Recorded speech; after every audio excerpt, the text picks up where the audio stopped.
Dr. Homayra Ziad, thank you so much for joining me today. How are you doing this morning? I'm doing really well. Thank you.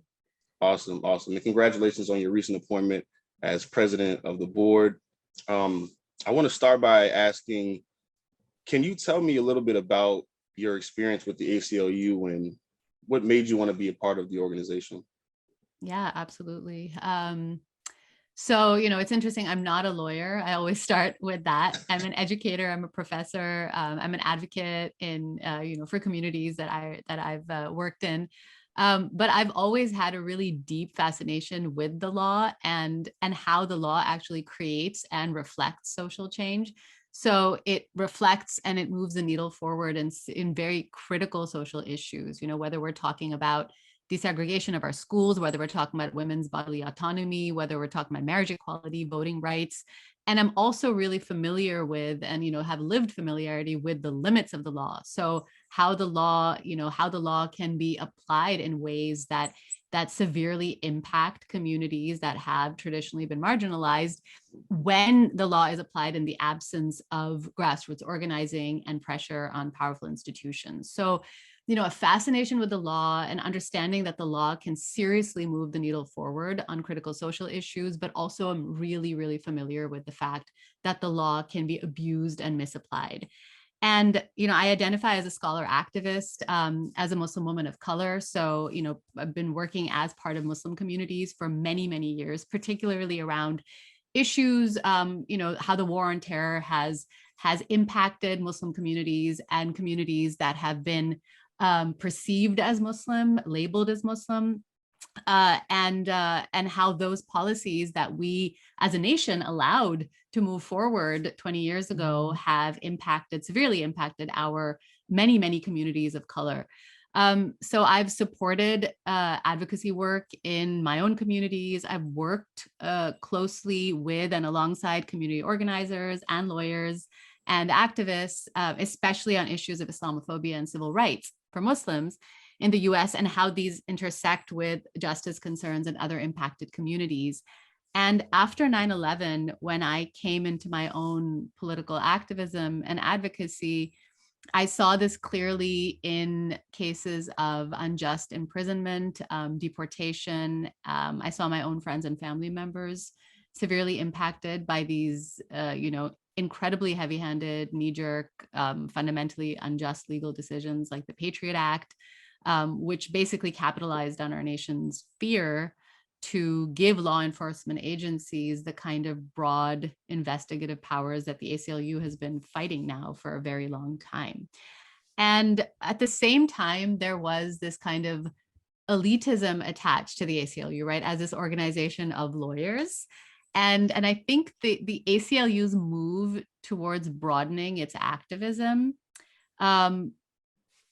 beyond litigation by actually pulling in and working alongside rather than for or on behalf of impacted communities, centering race equity as a foundational value of the organization, and then drawing in organizers and activists and educators, that for me has made the ACLU a far more welcoming space for folks who are not lawyers, but for folks who have been working alongside and supporting lawyers for such a long time, and really creating the circumstances and the social space for the law to do the job that it's supposed to do, which is equity for all, which is access for civil rights and civil liberties for all.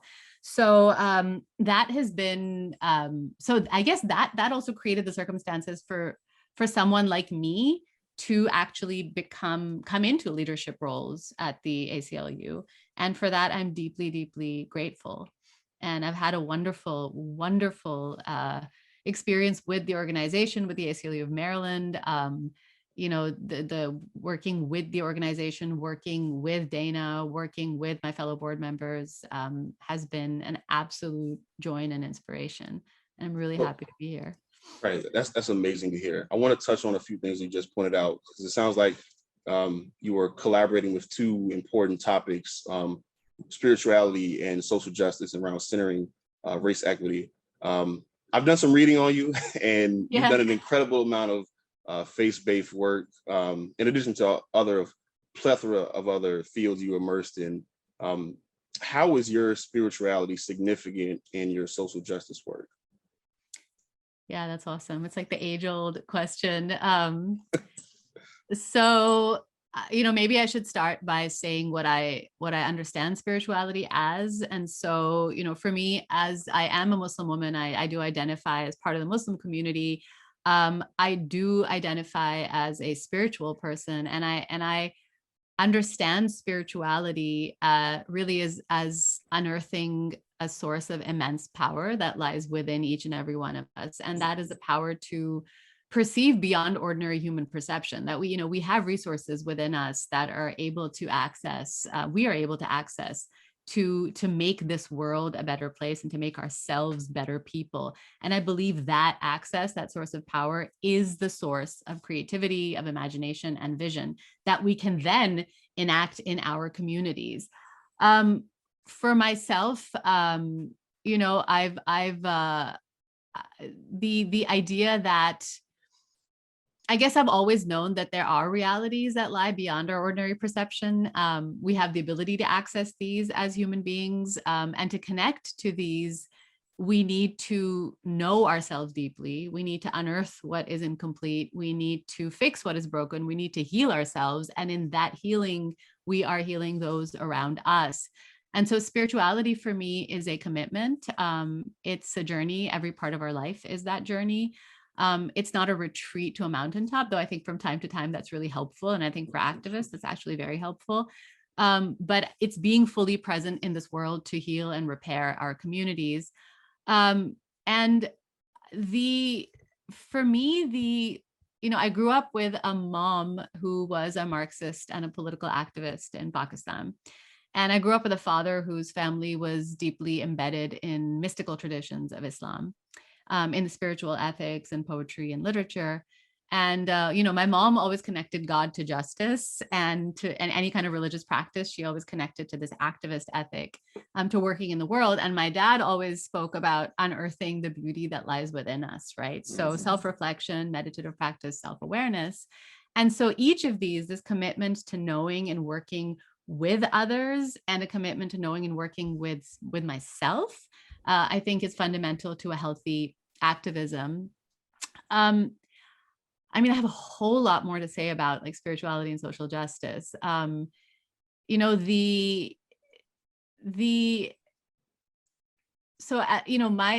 spirituality is fundamentally based on love, and by that I mean loving others and oneself, right? And creating a world in which we are all thriving. We are each a unique and extraordinary creation. We are each a manifestation of God's love. We each carry that particular light within us. And as a Muslim, I center the inherent dignity and potential of every human being in everything I do. But often we are so traumatized by our experiences that we shut down that access to that divine light. And in Quranic ethics and the ethics of the scripture that I hold dear, the heart of injustice is the inability of the person who has been, who's had their rights taken away, who's had their liberties taken away, the inability of them to fulfill in their fullness their covenant with God. So these are, there's certain conditions that stand in the way of human autonomy and dignity. And these are oppression, exploitation, compulsion, destruction of life. These are all laid out in the scripture that I am so connected to.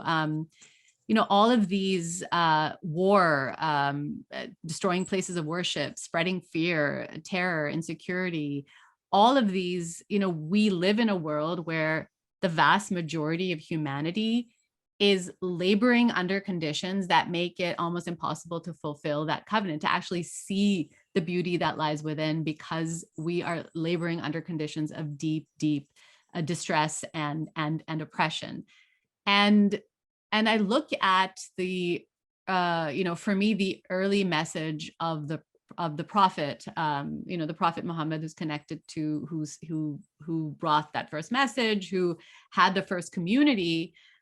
And advocating for equity was really the heart of the message of that, of the prophet, because he himself was an orphan. He came from a family that had been, that was a very, very modest means. He lived in a society where who you knew and what you owned were pretty much paramount to, any kind of success. It's similar to the stories of Jesus, right? His first followers were folks who were on the margins of society. They were women. They were folks who were formerly enslaved. There were folks who were young. There were folks impacted by poverty. The first call to prayer in the first community was given by Bilal, who was a formerly enslaved Ethiopian man who became one of the closest disciples of the prophet. And the way I see, the message of the scripture is really a social revolution. It's a redistribution of wealth. It's an anti-tribalism. It's a message of spiritual equality before God, and it's ethical engagement in the world. And there's one of the most, and I'll end here, and I have so much more to say, but one of the most beautiful passages in the Quran it's sort of a description of the apocalypse, right? I mean, there's lots of descriptions of the end of days that we see in our scriptures. Right. And it's a description of the apocalypse, where everything that you think is steady and secure is turned upside down, right? So the mountains are falling, the skies are falling, things that we imagine are safe and secure and stable are completely overturned, right? So this is a moment where everything we thought was real is no longer real. And in the middle of this cataclysm, there is this message. There used to be a practice in the times of the prophet that he actually deeply advocated against, which was the practice of burying baby girls. There was this deeply misogynist strain in society, where if a young girl was born into a family, often that young girl was killed, right? It was infanticide, female infanticide. And this was one of the first practices that he took aim at, right? And in this particular passage, there's this line that says, when the young baby girl is asked for what she was murdered, why she was murdered, right? In the middle of this cataclysm, this tiny creature that has no recourse, that had no rights, that had no agency, is placed right in the middle of the apocalypse, and is really pointing a finger at her murderers and saying, why did you do that? And I find that to be one of the most powerful passages, which is really asking us to look at the things we are comfortable with, right? The things that we have become almost apathetic to, the things that we see around us and we're like, oh, okay, I guess we will continue. And what is it? Where is it that we can find the injustices that are being done that we have almost, we've closed our eyes to? And to say that, can we create a new paradigm? Can we create a paradigm where we're centering those voices, where the things we thought were stable are falling apart, right? But are no longer stable, but we're centering those voices where that have been most marginalized. And to me, that is one of the passages that moves me the most, is the mountains might fall, but that tiny little creature is the one that stands tall in the middle of it all. Wow. I actually love what you just said, because you've actually been doing a lot of that same work, particularly providing voices for Muslim women. And when you mentioned the beauty and the creativity and the love, obviously you are extremely passionate about this topic and what you do. And I know that you've been a core member of a project you've been a part of for a while, the 99 Clay Vessels, the Muslim Women Storytelling Project, which, a lot of what you talked about centers around the stories of Muslim women with things like visual arts, poetry, and various other experiences. What does that dialogue, what does that series and that project itself mean to you in the work that you're putting forward? Yeah, no, that has been an incredibly meaningful project. This was a project that was created by one of my dearest friends. She's an artist, a potter, a visual artist, a multimedia artist, Alison Kaisia. She's a Muslim woman. She works in Virginia. And she and I have been working together for many, many years on different kinds of projects that center the voices of Muslim communities. And so this actually came out of an experience that she and I both shared, actually, of deep Islamophobia in an organization in Baltimore, actually, that we eventually left the organization. It was actually supposed to be a faith and social justice organization, and I think it does some really great work now. But there was some serious growing pains in that organization, and we both left. She created these 99 clay vessels. She kind of poured her energy into her anger, her frustration, into art, and she created these to represent the 99 names of God in the Islamic tradition. And these are 99 different attributes of God. These are seen as the divine attributes. These are what manifest in the world. These are ways in which we as human beings relate to God, whether it's the creator, the sustainer, the destroyer, all of the different ways in which God manifests in the world through these names. These are these spaces of creativity, right? That human beings in spiritual traditions have access to these 99 names in order to manifest them and create our own destiny, create our own brave new world through them. And so she started this, and then we started working together. We're thinking, okay, well, what do we do with these vessels? What can these vessels carry? Because they carried her pain, they carried her frustration.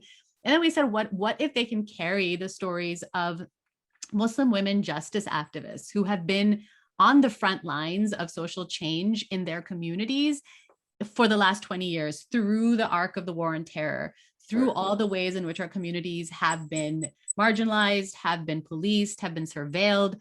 And when we're talking about Muslim communities, we're talking about an incredibly diverse group of people, right? So we're talking about a community that is 30% South Asian, 30% African American, Right. 20% Arab, multiple other ethnicities, multiple other cultural traditions. Very diverse. African, right? It actually is the most diverse racially and ethnically religious community in the United States.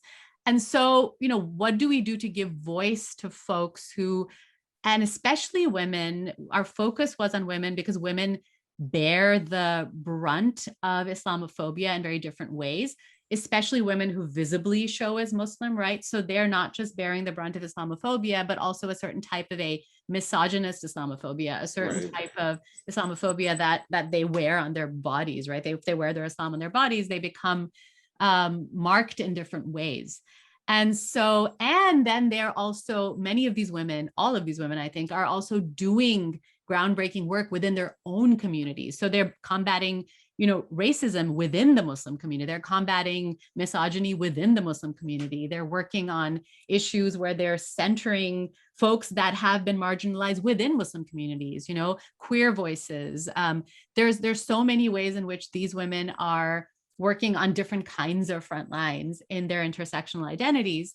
So we said, what if we were able to give voice to these stories around 9/11 and the war on terror and the impact on our communities? Because these are stories that don't get told. And I do believe that storytelling, I do believe that, bearing witness, again, as a spiritual concept, is critical for us to start thinking more, connecting more deeply as communities, and understanding that each of us carry so many different intersectional identities, and that each of these spaces are ways for us to support and connect with one another, so that our collective work actually moves the needle forward.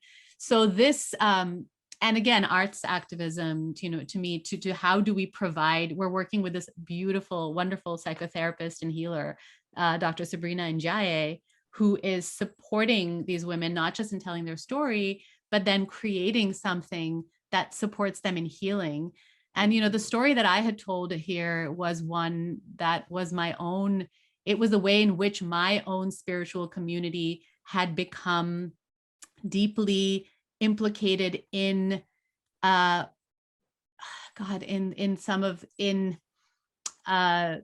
surveillance of its own community. So I belong to a spiritual community where I later learned that the spiritual leader was working with the FBI in surveilling and actually using and forcing abusing spiritual sort of abusing a kind of like, his psychological hold over his disciples to turn them into informants and surveil their own Wow. community. So this is where, right, Wow. government, the way in which the war on terror worked in our communities really showed up in the most disgusting of ways, in impacting our souls, right? I mean, deeply impacting our souls, working within our religious communities.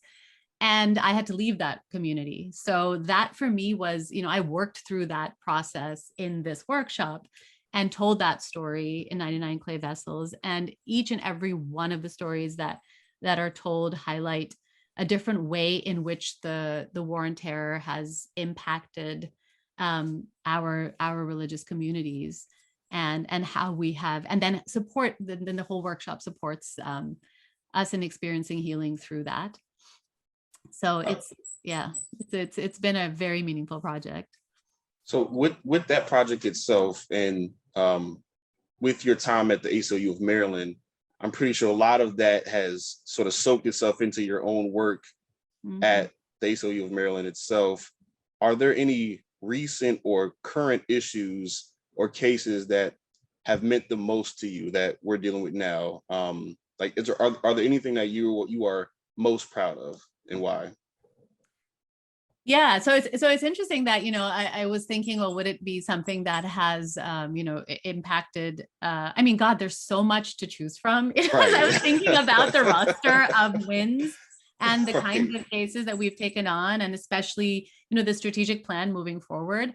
But I have to say that as an educator, and as a parent with children in Baltimore City public schools, it's actually been the ACLU's commitment to safe and equitable public schooling that has meant the most to me. And so I have a deep commitment to ACLU's mission to have a public education system where every single student can learn, can thrive, and is also prepared to effectively engage in impacting change in their own communities. So, in the social life of their communities, economic life of their communities. So, the passing of the blueprint for Maryland's future was a landmark pass. It was a landmark achievement, but to actually move the money and to move it with a focus on race equity, to move it with a focus on the wealth gap. I mean, I'm thinking of my kids' school, it is effectively one of the better elementary schools in the Baltimore City, meaning more resourced elementary schools in the Baltimore City public school system. But even as a more resourced school, we are missing, we don't have enough mental health counselors. We don't have enough resource teachers. We literally have, cabinets falling off walls. We are, and that is, again, a more resourced elementary school, right?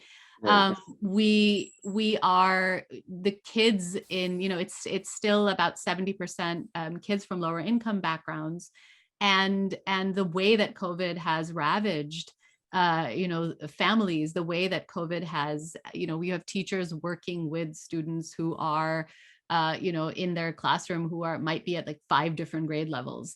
And teachers are handling that without support. They're handling that without, paraeducators. They're handling that without adequate support for students who need IEPs.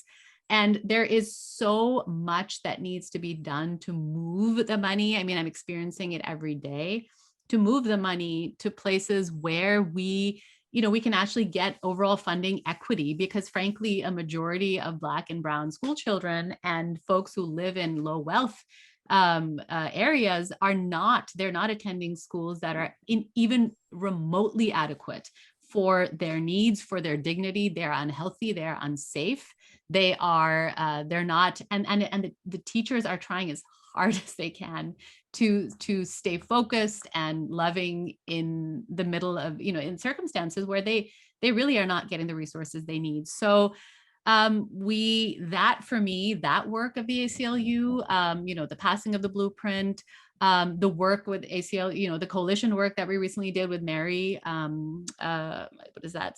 The Alliance for Racial Equity in Education. It's the coalition that the ACLU was part of to reverse the Hogan's funding cuts for Baltimore Right. City and PG County schools. Right. All of that, that means the most to me, because I see these young, beautiful, bright minds that are just like waiting to be filled. They're waiting to be filled. They're creative. And they just don't have the resources available to them to manifest that creativity, that dignity, that beauty, that the everything that they carry within them, to manifest that in ways that will change their communities moving forward, and our communities moving forward. And it's just so for me, this, the landmark work that the ACLU has done in education, starting from Bradford onwards, and the work that we continue to do in that space to make sure that we are actually funding in equitable ways our children. Right. Absolutely. Because like, how can we invest in Maryland's future without investing in our Black and brown children? We can't. Like, there's no way to do it. There's no way. There's no way. That's it. Like, this is where it starts. This is where it starts. If we are not investing in the hearts, the minds, the bodies of our children, we're done. Yeah, they quite literally are the future. They are. We're done. We may as well just pack it up and call it a day. That's it. Right. Yeah. So that is that. Yeah. That is a place where, like, it really, my heart is. And I hope and pray that as the board president of the ACLU, which is it's a huge undertaking. I don't take this lightly, that we as a board can, be empowered to impact that space, that we can really work to mobilize our communities to realize and understand that the education of our children that's it. Right. Man. So I want to go to that really quickly, because you were recently elected as the board president of the ACLU of Maryland after doing tremendous work throughout your tenure and serving as vice president. What is your vision for the ACLU of Maryland in the coming years? Yeah. So, for me as an educator, I understand leadership as a guiding hand and a light touch. So I think that we all have the resources, within the board to be able to affect and impact change in the organization. And as president, my role is to empower the board to make sure that we make good on our organization's mission to empower all Marylanders to exercise their rights so that the law values and uplifts their humanity. And, I worked on the strategic planning committee of the ACLU of Maryland, along with Watma and Stephanie, as well as, our consultant, Jean Lloyd, and Dana.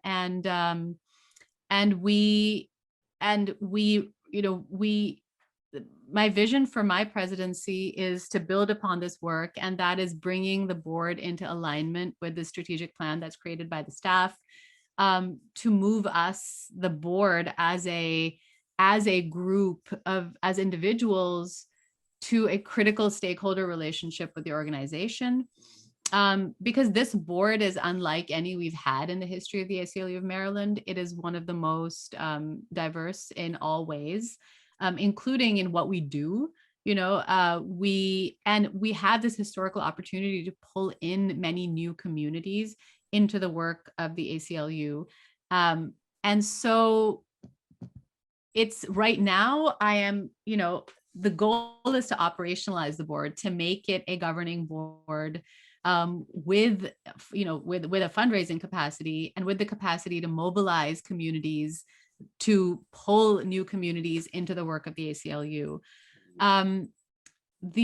We've had the board and staff have both wanted to work more closely with one another.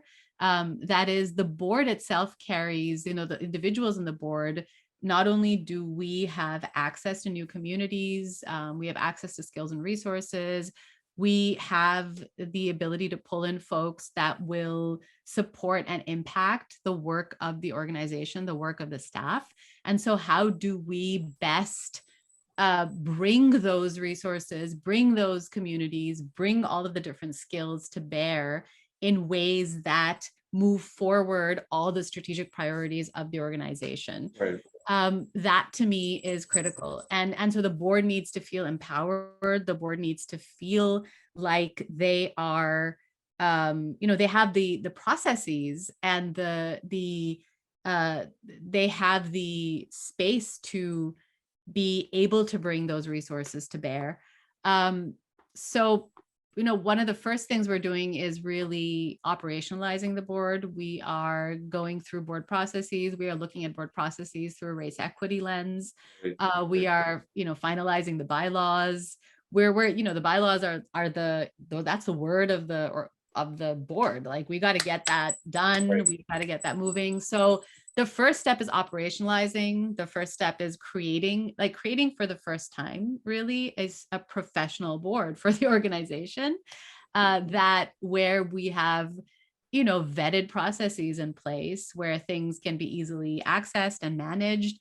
And then once we have all those processes in place, to policies and processes in place, to then really get the board to start mobilizing their communities to move the needle forward on all of the strategic priority issues that the ACLU of Maryland has put forward in its strategic plan, which is incredibly exciting. It's vast, and it opens up the space to impact the lives of all Marylanders. And that is what I'm committed to as the board president. Yes, I'm absolutely thrilled to hear you say that. I'm excited just hearing your vision and the platform that, you want to move the ACLU forward with. And I just want to thank you again for your time, and thank you for giving us a chance to learn more about you and about your mission.